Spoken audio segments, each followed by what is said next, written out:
des associations, des CCAS, des CIAS, et en fonction des personnes démunies, on a un logiciel qui s'appelle Passerelle. On répertorie effectivement toutes les personnes aidées dans chaque association. En fonction de ce critère-là, nous distribuons, ils font une commande et nous distribuons cette aide comme cela. Voilà. D'accord. Et pratiquement tous les jours, des associations viennent. Aujourd'hui, par exemple, il y a 6 associations qui sont venues ce matin. Qui ont des lots attribués. Une quantité attribuée en fonction des personnes accueillies.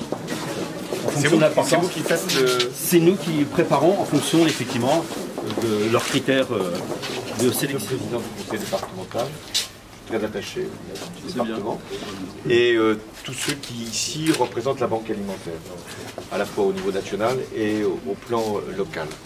Quel est le sens de ma présence ici devant des bénévoles qui se dévouent pour permettre à nos concitoyens d'avoir ce que la solidarité nationale ne peut pas toujours leur apporter, c'est-à-dire d'avoir un soutien qui puisse leur être utile sans être dégradant pour leur dignité.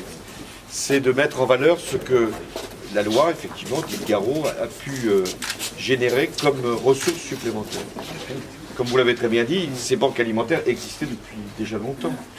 Il y avait des associations qui s'étaient engagées pour permettre à nos concitoyens les plus fragiles, les plus démunis, d'avoir un secours ou un soutien alimentaire depuis longtemps. Mais ce que la loi a permis, c'est que, au-delà des dons, au-delà des mobilisations que vous pouviez faire à certains moments de l'année, vous puissiez avoir un courant continu de produits, de denrées, dont on peut s'assurer de la provenance, de l'origine, mais aussi donc, de la traçabilité quant à la date de péremption d'un certain nombre de produits, parce que ça c'était très important, que nous puissions avoir, grâce aux grandes surfaces, et il faut quand même les saluer, même s'il y a une obligation, elles font quand même leur devoir, que vous puissiez avoir un flux continu de marchandises et de produits pour alimenter d'abord vos associations et ensuite nos concitoyens les plus fragiles.